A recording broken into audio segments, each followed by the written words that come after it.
Aloha and mahalo for letting me be here today to share our story. My name is Destiny Harris. We're from Mobile, Alabama.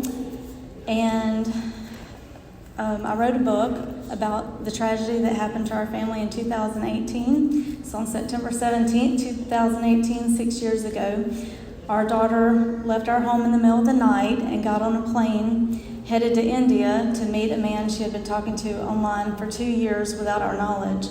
She had a boyfriend, she had a Christian boyfriend who had a golf scholarship, and the whole time, so we didn't know anything about this other person she had been talking to. His father had paid for a one-way ticket for her to come to their country.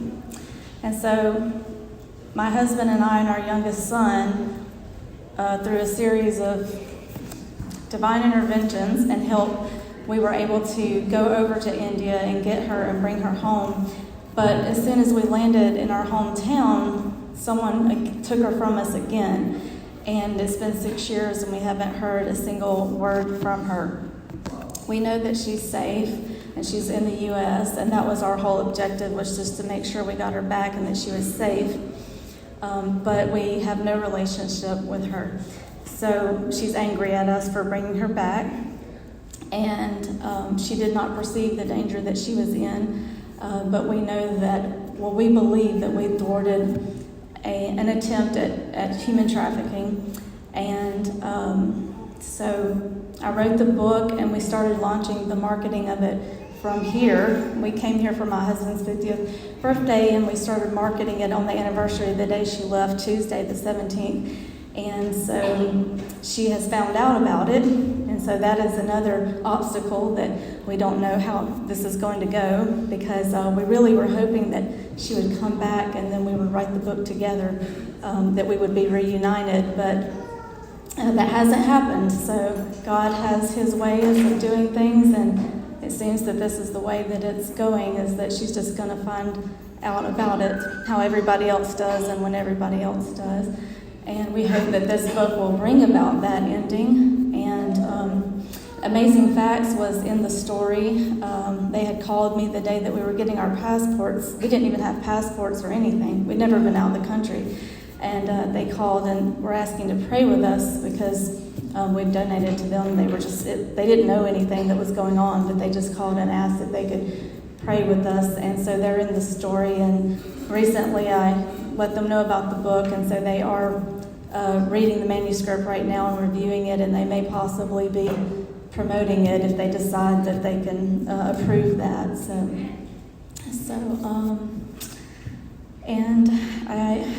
God used people from our Seventh-day Adventist church to help save her.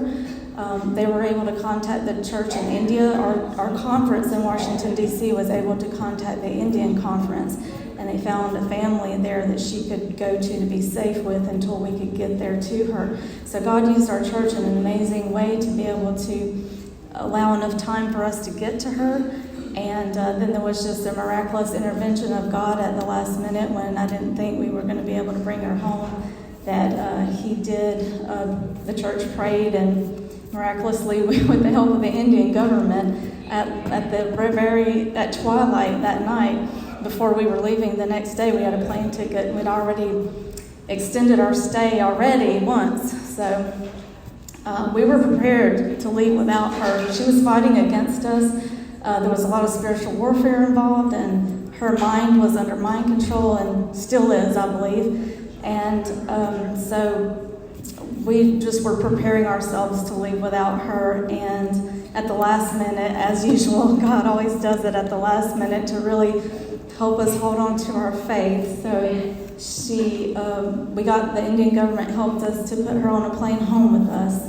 And so that's how we got her home. And as soon as we landed, it's been even more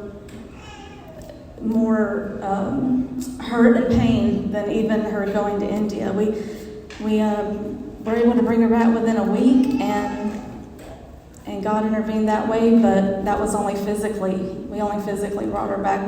Her heart is far from us, we didn't emotionally bring her back into relationship with us. So that is the part that we're working on now. But we are hopeful that God is going to work a miracle.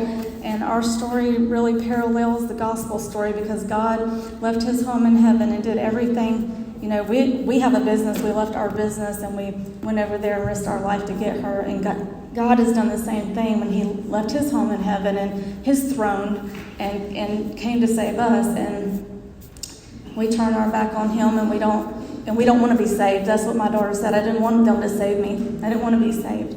So there's a lot of parallels in our story and the gospel story. So that's what I tried to show in this book, and it's a very, very healthy book. It's almost 400 pages, but I tried to show all of that in this story and how our church and God intervened in our lives.